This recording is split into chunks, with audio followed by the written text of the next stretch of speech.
그러니까 나머지 10일 동안 어떻게 반전이 될는지는 가봐야 알겠습니다. 이 추세대로라면 작년 12월에 이어서 1월 달도 수출의 감소는 뭐 뚜렷해지는 상황인 것 같은데 과연 이 수출이라는 이 수출의 감소가 어느 정도 심각하고 어느 정도 기간 동안에 이어질는지가 아마 우리 경제 또 우리 증시에도 굉장히 영향을 줄 것 같단 말입니다. 어떻게 보고 계십니까? 글쎄요, 지금 1월 수출 보면은 20일까지는 14.6% 감소한 걸로 나와 네. 있고요. 특히 반도체 수출 같은 경우는 12월에도 감소세였고 예. 1월에도 지금 한 28.8% 정도 감소를 했습니다. 석유 제품도 뭐 유가 하락으로 인해서 좋지 않고요. 선박도 감소를 했고 단지 이제 승용차 수출이 조금 늘었는데 네. 이건 뭐 기저 효과에 기인한다 이렇게 말씀을 드릴 수가 있고요. 그래서 1월 달에 뭐 조업일수 조금 증가하긴 합니다만은 그래도 전반적으로 한 8% 정도는 수출이 감소하지 않을까 이렇게 예상을 저희가 지금 하고 있습니다. 네. 그래서 이게 언제까지 이어질지는 지금 뭐 예측하기는 어려운데 확실히 뭐 전반적으로 수출 내지는 글로벌 대외 환경은 좋지 않은 걸로 지금 보여지고요. 저희 작년에 수출을 이끌었던 반도체하고 석유화학 제품 같은 경우가 가격 하락으로 인해서 수출이 좀 둔화될 것이다 이런 어려움 걱정을 하고 있고요.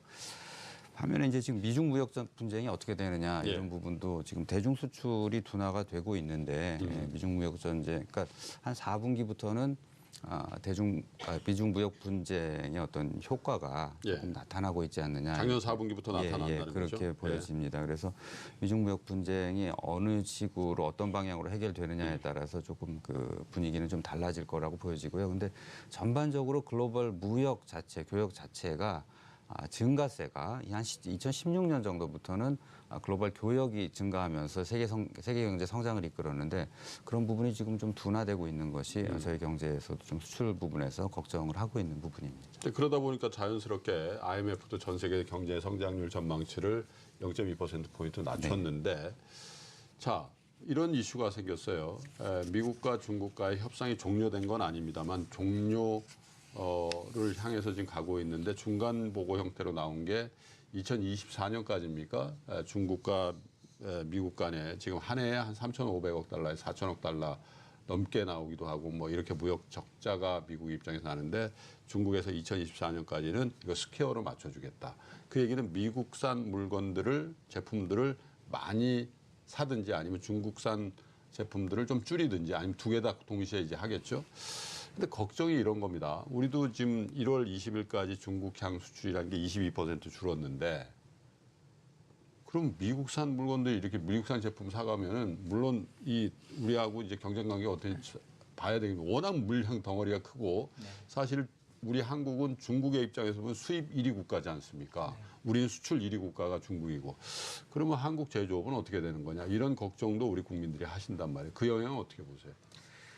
제가 볼 때는 그걸 이제 가령 지금 미국하고 중국 사이 무역 관계를 보면 중국 입장에서 보면 미국의 수출은 엄청 많이 하고 수입은 조금밖에 안 하거든요. 이걸 이제 중국 쪽이 제안한 게 수입도 많이 해줄게. 그래서 이제 서로 적자 흑자 없는 구조로 만들어줄게라고 하는 건데 제가 이제 판단하기는 좀 뭐 이렇게 저렇게 뭐 판단하기 조금 이르긴 합니다만 미국 쪽에서 볼 때는 중국과 그렇게 교역 규모를 계속 키워가면서 긴밀한 경제 관계를 만들어 가고 싶어 하지는 않는 것 같아요. 그건 솔루션 아닐 수 있다. 예, 중국 입장에서는 그렇게 미국하고 같이 깊숙하게 연관되는 G2 이런 식으로 이야기를 하는데 미국은 우리 G2 아니다라고 이야기를 하거든요. 그래서 미국이 중국에 더 많은 수출을 하면서 그럼 경제 관계가 더 깊숙하게 엮여 들어가는데 미국은 그 생각은 안 하는 것 같아요. 그거는 중국 쪽의 이야기고 우리는 그거 안 하고 미국의 생각은 중국에서 수입하는 걸 줄이고 싶어하는 그러니까 두 나라 경제 관계를 좀 줄여나가고 싶어하는 게 미국 의도이기 때문에 걱정하시는 것처럼 미국과 중국이 경제 관계 깊어지면서 우리가 설 자리가 줄어드는 그런 거는 아니지 않겠나 싶습니다. 듣고 보니까 그러네요. 지금 시진핑 국가주석의 얼굴도 나오고 트럼프 대통령 얼굴도 나왔습니다. 생각이 다 다른 것 같아요. 자, 그러면 무역 역조만 줄여주면 괜찮지 않냐? 이렇게 던진 거죠. 그 대신 니네 물건 많이 사줄게. 사준다는 거는 언젠가 미국이 지금 중국에게 하고 있는 일들을 중국도 대받아칠 수도 있다라는 맞습니다. 그런 포석일 수 있지 않겠어요? 그래서 이제 시진핑 국가주석과 이 트럼프 대통령의 수싸움이 물론 참모들이 조언을 하겠습니다만은 앞으로 한 달 반 정도 이어간에 어떻게 결론을 낼지 그것도 좀 흥미가 있는데 국제유가를 한번 보죠.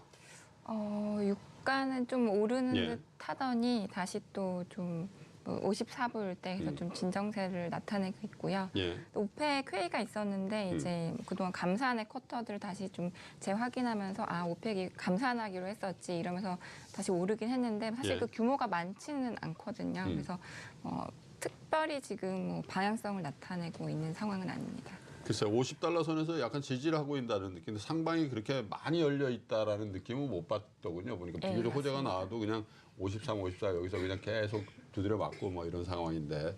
지금 이제 뭐 예. 미국에서 그동안 여러 번에 걸쳐서 예. 입법을 시도했던 법이 있습니다. 그러니까 오페크라고 하는 게 어떻게 보면 국제 카르텔이죠. 그렇죠. 그러니까 가격을 담합하는 행위인데 여기에 대해서 자유시장 경제인 미국 의회가 이걸 용납 못하겠다라고 해서 여러 번 법안을 발의했던 적이 있는데 지금도 올라가 있는 게 오페크가 그렇게 가격을 조작하면 우리는 그 물건을 사지 말라고 하겠다. 이 법이 만약에 통과가 되면 이거는 이제 국제 유가로서는 상당히 심각한 악재가 발생을 하는 것이죠. 그런데 미국이 워낙 지금은 원유 생산량을 많이 늘려놨기 때문에 작업이 가능한 구조입니다. 그래서 뭐 오페크 너희들한테서 안 사도 우리 충분히 작업 가능하니까 너희들한테 어마어마한 페널티를 가하겠다. 뭐 이렇게 이제 그런 게 있어가지고 유가가 치고 올라가려 그러면 지금 올라가 있는 이 법이 예전에도 계속 그래왔습니다만 뭐 없어지고 나면 유가가 치고 올라가기 쉬워지겠죠. 근데 이제 뭐 그 법안도 그 민주당이 머저리티 그러니까 다수당인 하원을 통과해야 될 텐데 하원의 입장에서 보면 지금까지 계속해서 뭐 트럼프 참모 떠난 뭐 매티스 같은 경우도 그렇습니다만 동맹국 이거 계속 우리 지켜야 된다라는 입장이고 트럼프 대통령의 이 돈 가지고 흥정하는 이거 안 된다라는 입장일 텐데 지금 뜬금없이 예를 들면 카르텔 이 법안을 하면은 지금 그나마 붙잡고 있는 뭐 이 사우디라든지 이 동맹국들이 지금 어떻게 될 거냐. 그러면 궁극적으로 제 상상력이라면 그래? 그럼 우리 위 하나 받아볼게. 기름 팔 때. 왜 우리가 달러만 받아야 되냐? 이렇게 얘기를 하고 또 갈등을 일으킨다면 지금 과연 저게 미국이 바라는 반지에 대해서는 좀 생각할 대목이다. 이런 생각이 좀 드는데 글쎄요. 유가가 어쨌든 미국의 의지든 수급이든 간에 그렇게 상방이 크게 열려 있다는 느낌을 많이들 못 받으시는 것 같습니다. 우리 내부 얘기를 조금 더 해보겠습니다. 송원근 부원장님. 그 작년 한 해 동안 어떻게 보면 우리 경제의 가장 큰 화두는 정부의 경제 정책이 혁신 성장이냐 소득 주도냐. 네네. 물론 공정 경제라는 것도 이제 뭐 소득 주도 쪽에 이렇게 결이 같은 정책이기 때문에. 근데 작년 연말부터 뭔가 좀 변화가 있다는 거를 많이들 얘기를 하세요. 대통령도 계속해서 지금 산업의 현장을 가시고 대기업, 뭐 자영업, 또 중소기업, 중견기업 할 것 없이 계속 만나고 하물며 뭐 특정 그룹의 세일즈맨이다라는 얘기까지 나오고 있는 상황이기도 하니까 뭔가 분위기가 좀 바뀌는 것 같다. 그래서 올해는 작년 같은 어떤 내부의 어떤 불협화 이런 거는 조금 덜하지 않겠냐 이런 기대들도 좀 있는 것 같습니다. 어떻게 느끼시는지? 글쎄요, 지금 뭐 대기업들, 기업들 많이 찾아다니고 혁신 성장 강조를 예. 하고 있고요. 예. 그다음에 이제 기업 투자를 활성화시키기 예. 위해서 정부에서 상당히 좀 그 소위 말해서 영어로 얘기하면 인커리지를 하고 있는 예. 상황인 거는 맞는 것 같습니다. 그래서 그 혁신 성장 내지는 그 기업 투자를 어떻게 하면 활성화시킬 수 있느냐 이게 뭐 규제 완화 뭐 이런 쪽하고 연결이 되는 것 같은데 아무래도 이제 규제 완화 관련돼서 정부에서 획기적인 대책이 나올 것이냐 여기에 대해서는 또 쉽지는 않은 상황이라고 보여집니다. 그러니까 뭐 기본적으로 현 정부 자체가 현 정부에 영향을 많이 미치는 여러 가지 그 정치 세력 내지는 이익 집단들이 있고 네. 그런 쪽에서 볼 때 규제 완화부터 한다 하는 거에 대해서는 상당한 거부감을 갖고 있기 때문에 그거를 이제 정부가 얼마나 소위 말해서 뚝심을 갖고 실천할 수 있겠느냐 이게 관건이 될 것 같고요.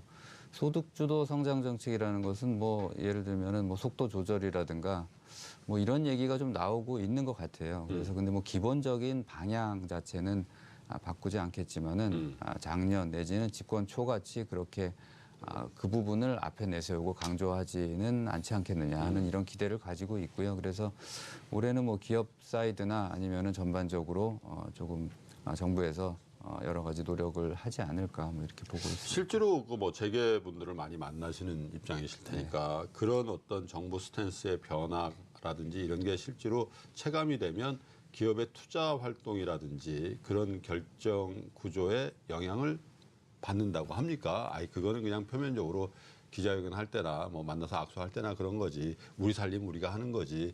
어떻습니까? 기본적으로는 우리 살림 우리가 하는 게 맞습니다. 그리고 예. 뭐 기업 입장에서는 투자할 만해야 투자하는 거고요. 앞에 수익성이 보이고 장기적으로 볼 때 이건 투자를 해야 된다 그럴 때 투자를 하는 것이지 예. 정부에서 뭐 하라 그런다고 해서 뭐 앞에서 뭐 세레모니를 했다 그래서 하고 그러는 거는 아니고요. 예. 그렇지만은 아무래도 정부와의 관계 내지는 기업에 대해서 호의적인 분위기를 보이는 것이 투자 환경 내지는 기업 환경에는 뭐 긍정적인 영향이 있겠죠. 아까 서공근 그 부원장께서 그 뚝심 있게 밀고 나갈 거냐 뭐 이런 용어를 쓰셨잖아요. 근데 우리 시청자 여러분들도 가만히 이렇게 신문 보시면요. 재벌 그 오너 회장님들이 이렇게 무슨 동정 같은 거 보면 항상 거기에 뚝심이라는 용어가 들어갈 때가 많이 있다고들 합니다. 기자들 얘기가 그렇더군요.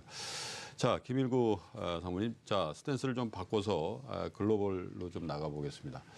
반도체 얘기를 했습니다만 어제도 사실 장중에 반도체 주식들이 미국에서 많이 올랐어요. 근데 네. 또 사실 시간에서 인텔이 얘기를 하면서 사실은 그 재고가 많이 쌓인다더라. 그래서 가격을 많이 낮춰달라고 한다. 그 플랫폼 업체들 얘기입니다. 빵 기업들 같은 데들. 그래서 이 반도체에 대한 논쟁점은 비단 한국의 이 경기에 주는 영향 이런 정도가 아니라 이 글로벌 경기 그리고 또 하나는 지금 현재 글로벌 증시의 주도력을 꽤 오랫동안 가져왔던 이 플랫폼 기업들, 빵 기업들, 중국의 플랫폼 기업들 이런 기업들이 과연 반도체를 살 수 있을 정도의 풍족하게 살 수 있을 정도의 실적이 나오는지도 관심거리인 것 같아요. 네. 어떻게 보시는지요? 글쎄요, 뭐 우리가 작년에 빵 뭐 이런 이야기 많이 네. 했었고 올해는 또 마가 뭐 이런 이야기도 하고 있는 것 같아요. 망이라는 사람도 있고요.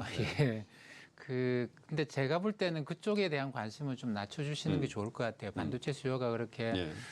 어쨌든 반도체는 계속 더 많은 곳에 들어가기 때문에 제가 볼 때는 양의 증가는 계속 나타날 겁니다. 그런데 네. 이게 생산성 향상 속도보다 양의 증가가 수요의 증가가 많지 않기 때문에 가격이 하락한다고 봐야지 예. 이게 반도체를 쓰는 데가 줄어들어서 반도체 생산량이 줄어든다 이렇게 판단하기는 어려울 것 같아요. 예. 근데 이제 각국이 정책적으로 볼 때 특히 미국에서 볼 때 작년에 뭐 빵 이런 걸로 많이 해봤는데 이게 생산상을 늘리는 거는 맞습니다.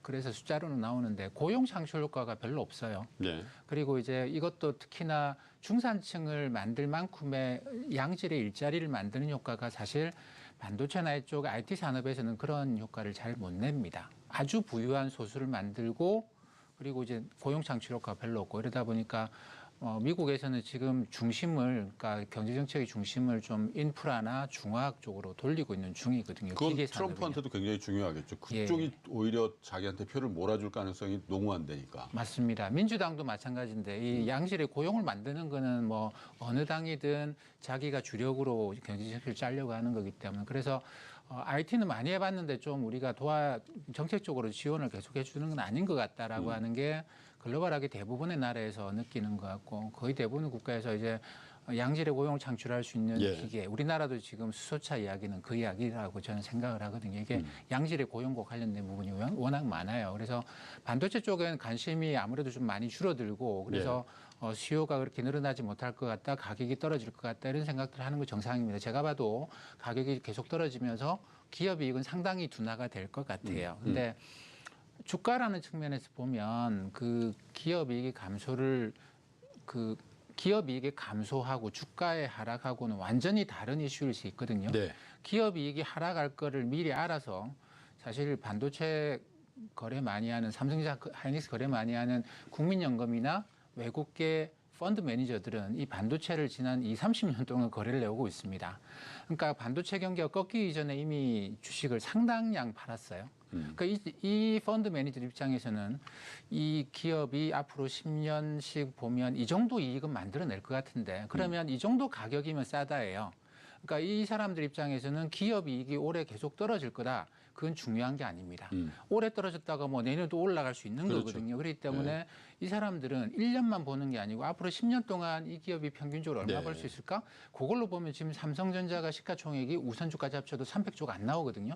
하이닉스가 50조밖에 안 나오는데 이거는 기업 가치로 보면 너무 싼 거 아니야? 올해 이익이 떨어지는 거 말고 내년, 내후년 계속 생각해 보면 이 정도 가격은 싼 거 아니냐라고 생각을 하면서 기업이익은 급격하게 악화가 되고 있는데 주식은 사 들어가면서 주가가 올라가는 그런 패턴이 나타나고 있습니다. 자, 반도체 얘기를 뭐 뜻하지 않게도 많이 하고 있는데요. 다음 주 월요일에 반도체 전문가 이 현대차증권의 노은창 센터장 스튜디오에 직접 모시고 반도체 얘기를 조금 더 해보도록 하고요.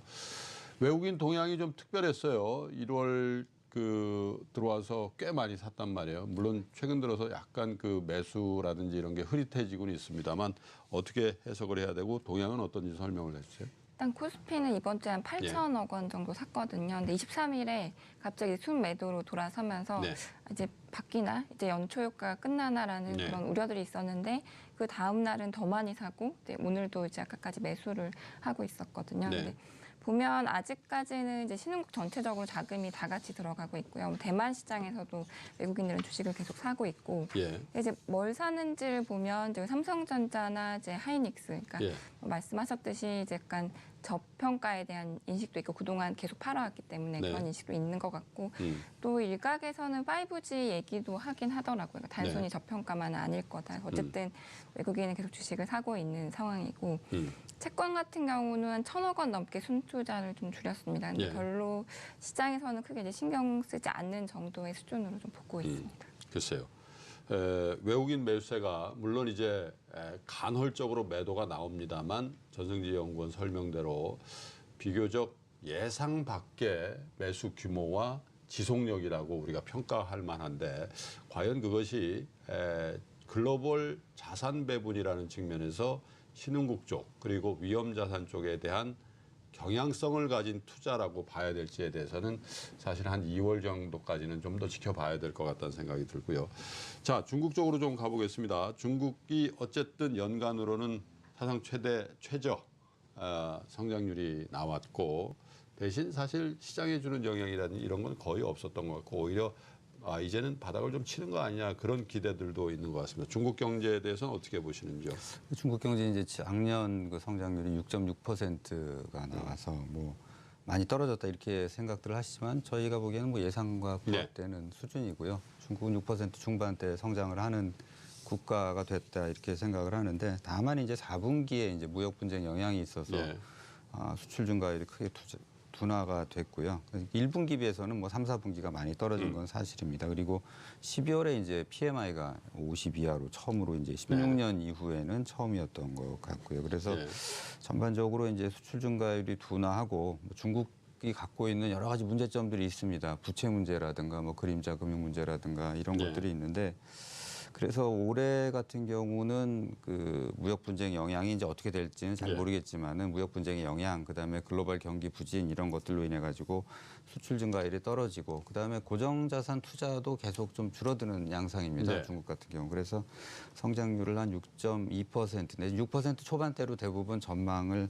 하고 있습니다. 그래서 중국 정부가 이제 적극적인 경기 부양을 하지 않겠느냐 뭐 이런 기대들도 일각에서는 가지고 있는 것 같습니다만은 지금 뭐 하방 압력을 상쇄할 정도의 가능성은 있겠습니다만은 예전 같은 대규모 경기 부양은 지금 어렵지 않겠느냐 이렇게 보고 있습니다. 뭐 아시다시피 기업 부채 문제도 있고 지방 정부 부채 문제도 있고 그다음에 뭐 부동산 시장도 굉장히 취약하고요. 중국 지금 상황이. 그래서 여러 가지로 좀 어려운 상황이라서 경기 부양을 한다고 해도 그게 크게 부양할 수 있는 상황은 아니고 오히려 이제 하방 리스크가 좀 더 나타난다 그러면은 뭐 5% 후반대 성장률 가능성 뭐 이게 뭐 경착륙이라고 얘기할 수 있을지는 잘 모르겠습니다만 그럴 가능성도 배제할 수는 없다 이렇게 보고 있습니다. 글쎄요. 아무래도 이제 올해 중국의 정치 리더십, 시진핑 국가주석을 비롯한 정치 리더십이 중국이란 국가를 운영하는 데 있어서 가장 큰 화두는 안정이 아닌가. 정치적으로도 그렇고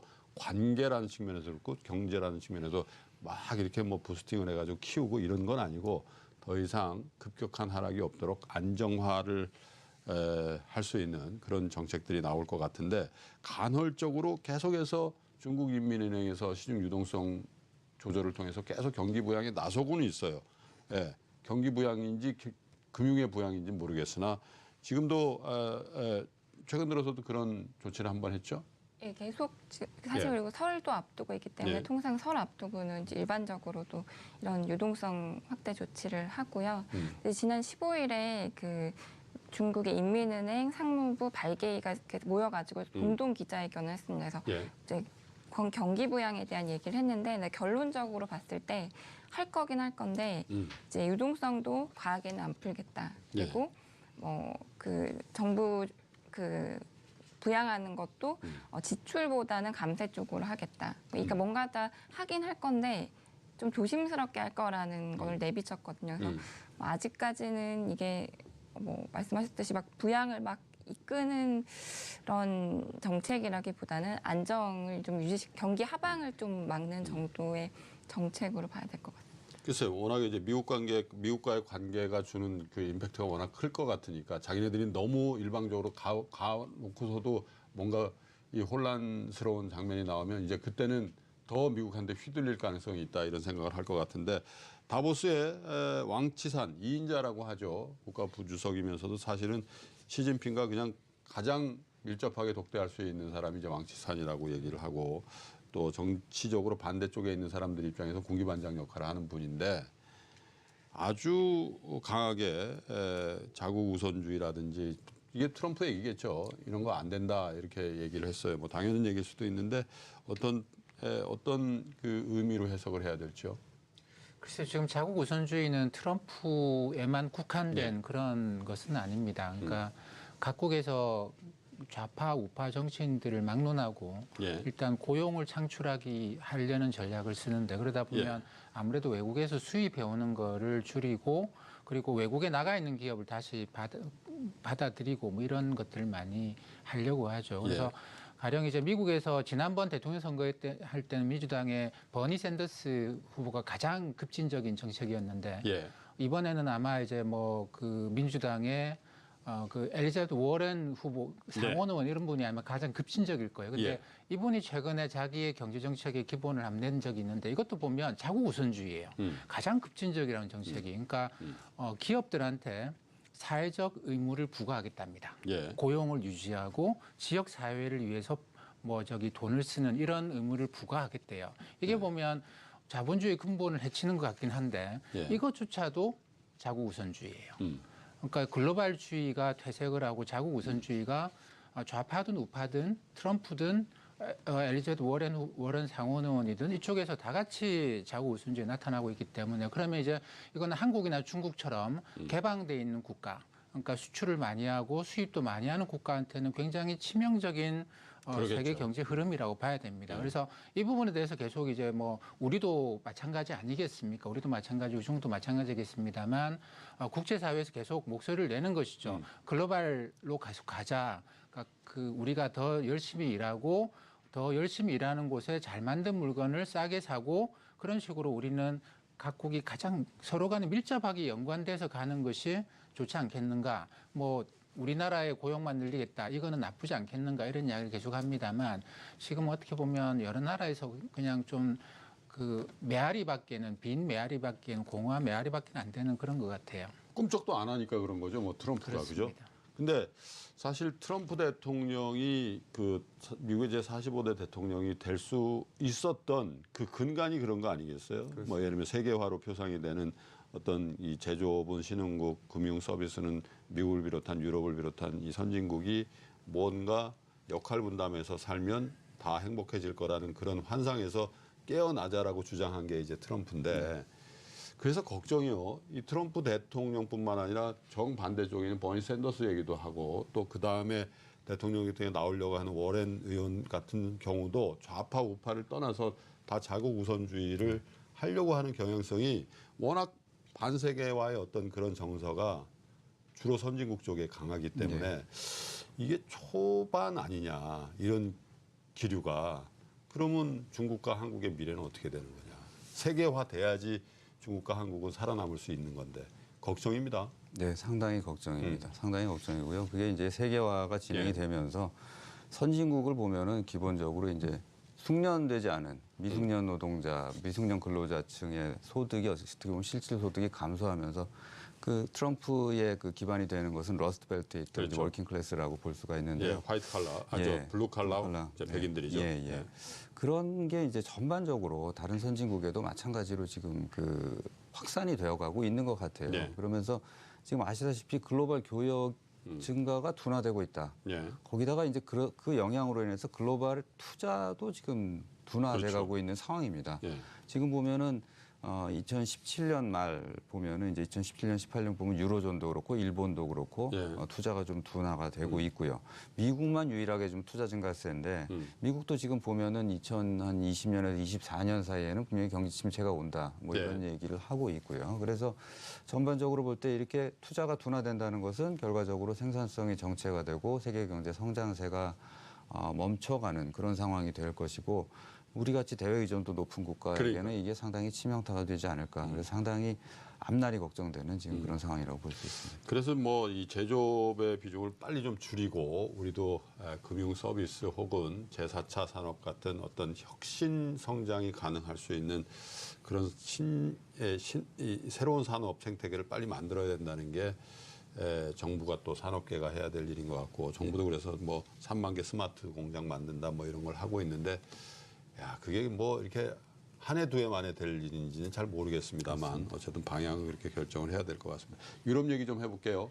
ECB가 금리 결정 회의를 했죠? 예, 일단 유럽은 난망이라는 표현을 하고 싶습니다. 일단 어제 드라기 총재가 이제 정책은 동결하되 이제 나중에 뭔가 필요하면 이제 할 수 있다. 사실 올해 하반기 금리 인상이 기대됐었거든요. 예. 근데 이제 뭔가 더 필요하면 완화적인 정책을 더 유지할 수 있다라고 얘기를 했습니다.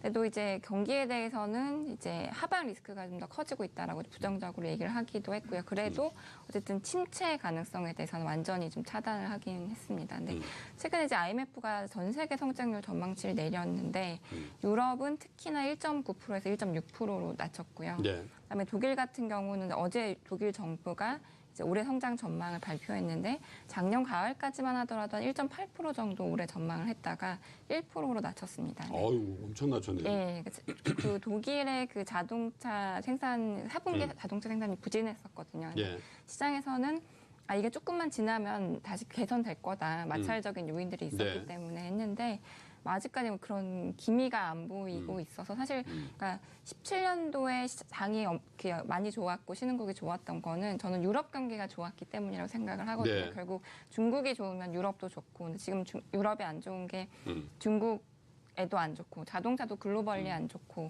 게다가 뭐 정치적인 이슈들도 있고 해가지고 그러니까 유럽이 좀 살아나고 결국은 하반기에 ECB가 금리를 오히려 올릴 수 있어야 네. 시장 분위기도 좋고 뭐 글로벌리 상황도 좋아질 거라고 생각을 합니다. 그렇죠. 독일 경제가 뭐 굉장히 다양한 산업을 보유하고 있고 강소 기업들도 많습니다만은 사실 생태계로 보면 가장 큰 게 자동차 산업이겠죠. 그리고 봐도 자동차 산업뿐만 아니라 거기에 연관되어 있는 부품, 소재, 장비 뭐 이런 것들이 독일 경제에 굉장히 영향을 줄 텐데 제가 좀 여쭤볼게요. 왜냐하면 이게 좀 시사성이 있는. 송 부위원장님은 지금 현재 모시는 차를 몇 년 동안 몰고 계십니까? 현재? 저는 10년째. 10년째 몰고 계시죠. 김상무님 몇 년째 몰고 계십니까? 13년 됐어요. 대단들 하십니다. 저도 전승기 형. 9년 됐습니다. 근데 왜 안 바꾸시는 겁니까? 이게 제가 왜 여쭤보냐면 저는 이제 3년째 제가 리스를 쓰는데 작년 말에 리스가 이제 만료가 됐어요. 그래서 야, 리스 갱신을 할까 이렇게 생각을 했거든요. 근데 안 한 이유가 뭐냐?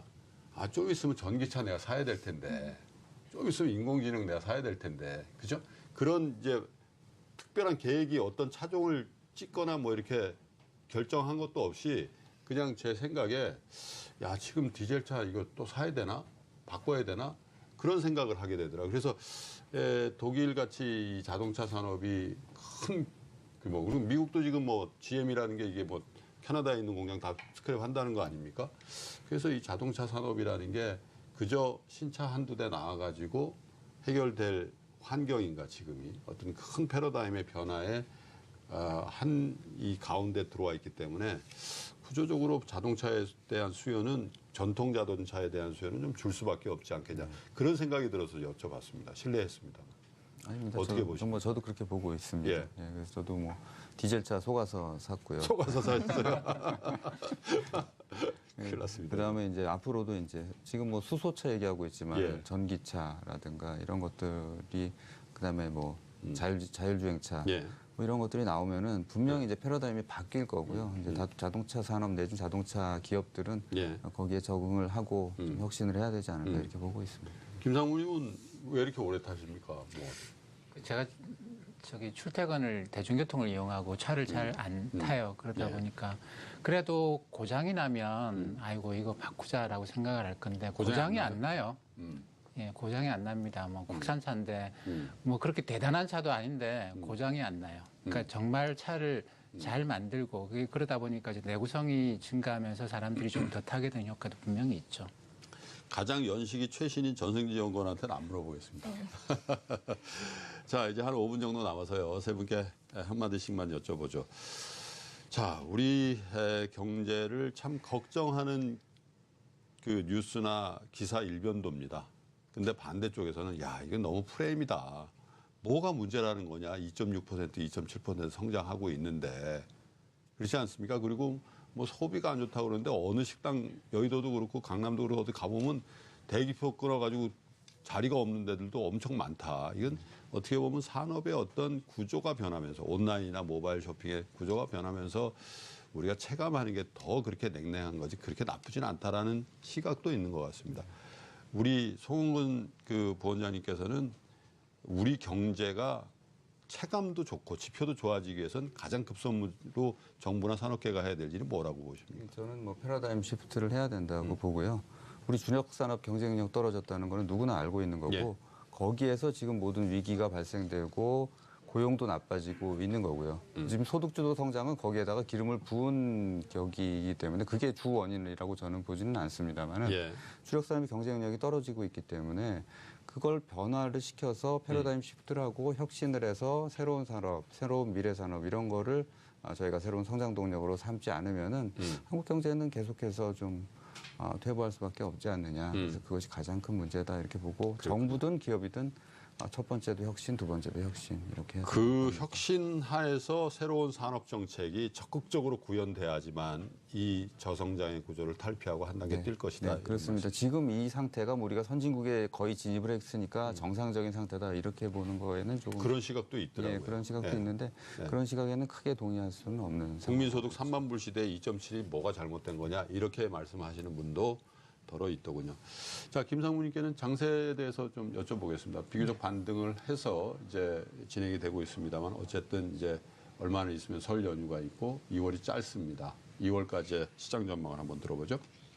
네, 일반적으로 이 경기 둔화에 대해서 걱정을 많이 해서 주가가 한 20% 정도 떨어지는 경우에 뭐 경기 둔화에 대해서 그렇게 걱정할 거 없다 생각을 하면 또 이제 반등을 당연히 하겠죠. 근데 보통 이제 반등의 폭이 50% 절반이나 3분의 2 정도인데 미국의 경우에는 지금 딱 절반 올라오고 난 다음에 일주일 내내 주가 네. 움직임이 지지부진합니다. 그러니까 네. 반등할 만큼 했으니 여기서 그렇다고 경기가 지금 좋아질 것도 아니고 기업 이익이 증가할 것도 아니고 더 올라가기에는 좀 이게 예. 앞뒤가 안 맞는 것이죠. 논리적으로 안 맞다 보니까 여기서 반등을 더 못하고 좀 지지부진해지고 그러다 보니까 좀 횡보세가 이어지지 않겠나. 네. 좀 떨어졌다 올라갔다 하지 않겠나. 근데 한국의 경우에 한국, 중국은 거의 대부분의 신흥국들이 떨어졌던 폭에 지금 한 20% 정도 반등을 했습니다. 20에서 25% 정도 네. 반등을 했기 때문에 신흥국은 반등 여지가 여전히 많이 있어요. 다만 미국하고 중국하고 합의가 잘 안 된다고 한다면 이거는 50%까지 반등할 여지가 잘 안 생기겠죠. 네. 근데 그래서 이제 2월 달에 미국과 중국의 합의에 대해서 우리와 같은 신흥국은 거기에 이제 모든 눈을 둘 수밖에 없는데 거기서 어느 정도 미국과 중국이 이제 뭐 안 싸우겠다라고 판단을 하면 글로벌 자금들이 50%까지 반등하자라고 계속 더 들어오지 않겠는가라고 생각을 합니다. 그렇게 보면 우리나라는 코스피가 2,600에서 뭐 1,990 정도가 떨어져 2,600, 2,000 보면 600포인트 떨어졌거든요. 지금 반등이 이제 뭐 150포인트 정도 나와 있는 정도이기 때문에 뭐 4분의 1이죠. 25% 정도 반등인데 미중 합의에 따라서는 뭐 이 반등 지금 반등한 폭만큼의 더 반등이 이어질 수 있지 않겠는가 생각을 합니다. 제가 조금 정정해 드릴게요. 조금 더 반등한 것 같아요. 왜냐하면 2,000 깨진 다음에 지금 2,164에다가 배당락 효과까지 하면은 그렇네요. 예, 제가 볼 땐 떨어진 거에 한 30% 이상은 우리 시장도 반등한 것 같습니다. 그래서 왜 말씀을 드리냐면 저희가 방송 시작할 때보다 주가가 더 올라 있어요. 그래서 사실은 그 약세는 최근 들어서 조금 둔감한 것 같고 미국 시장이 빠지는 날도 우리는 오르고 미국 시장이 오르는 날도 우리는 조금 더 오르는 장세가 간헐적으로 나타나는데 그 근간은 말씀해 주신 것처럼 외국인의 비교적 예상을 뛰어넘는 그런 매수세인 것 같은데 전승지 연구원은 외국인 매수세, 외국인 동향들 모니터링하면서 이 지속력에 대해서는 어떻게 판단하시는지? 뭐 아직까지는 조심스럽고요. 일단은 미중도 그렇고 이제 글로벌 경기가 의미 있는 반등세를 이제 보여줘야 좀 도움이 될 것 같기도 하고 뭐 통상 얘기들 하시는 올해 중국이 이제 신흥지수 15% 추가로 편입이 되면서 뭐 우리 시장에 자금이 빠져나갈 수 있다 뭐 그런 이슈들도 있고 해서 이제 아직까지는 보수적이긴 한데 또 괜히 또 많이 들어올 때는 또 기분이 더 들어올 것 같은 느낌이 드는 것처럼 아 진짜 뭔가 좋은가라는 요새 생각은 조금 들긴 하더라고요. 근데 아직까지는 좀 조심스럽게. 기대는 있으시군요. 예, 있습니다. 자, 한마디씩 한 줄 평을 간단하게 듣겠습니다. 성원군 부원장님부터. 네, 지금 뭐 증시가 오늘 좋긴 합니다만은 네. 한국 경제 아직까지는 상당히 좀 앞뒤로 진퇴양난 상황이라고 보여지고요. 아까도 말씀드렸듯이 정부든 기업이든 새롭게 혁신하는 길만이 살 길이다 이렇게 네. 보고 있습니다. 김일구 상무님. 네, 저는 뭐 주식시장이 지금 반등을 지속하는 그런 네. 국면이 앞으로 당분간 이어지지 않겠는가. 이게 이제 뭐 이게 완전히 또 방향이 바뀌려 그러면 미중 합의 이게 우리가 지금 생각하는 거 좀 다르게 이루어지면 반등이 거기서 멈춰버리겠죠. 알겠습니다. 반등 지속을 예상하셨습니다. 전승지 연구원. 저는 경기와 부양이고요. 올해는 상반기까지는 계속 지표는 안 좋은데 네. 안 좋을 때마다 부양책이 뭔가 제한적으로 나오면서 또 다시 시장이 올라가고 뭔가 또 지표가 안 좋으면 또 실망하고 이게 예. 좀 반복이 될 것 같아서 제가 정리를 해보겠습니다. 진퇴양난이라는 부정적이라면서 조심스러운 그 관도 있으시고요. 반등 지속 물론 이게 뭐 장기는 아니고 중단기겠습니다. 반등 지속이라는 부분도 있는데 그러려면 경기가 부양돼야 되는군요. 근데 진퇴양난이라고 앞으로도 뒤로도 가지 말라는 뜻은 아니겠죠. 그러면 좌든 우든 가가지고 돌아도 가는 그런 지혜를 우리 투자자 여러분들도 또 정부도 기업도 발휘하는 그런 2019년이 좀 됐으면 좋겠습니다. 자, 한국경제연구원의 송은군 부원장 그리고 하나투자증권의 김일구 수석 이코노미스트 그리고 삼성선물의 전승지 책임연구원과 얘기 나눠봤습니다. 세 분 고맙습니다. 예. 자, 금요일에 보내드린 증시라인 오늘 여기까지 하겠습니다. 다음 주에도 저희 증시라인 여러분들과 함께 한 걸음 더 들어가 보겠습니다. 시청자 여러분, 투자자 여러분, 주말 잘 보내십시오.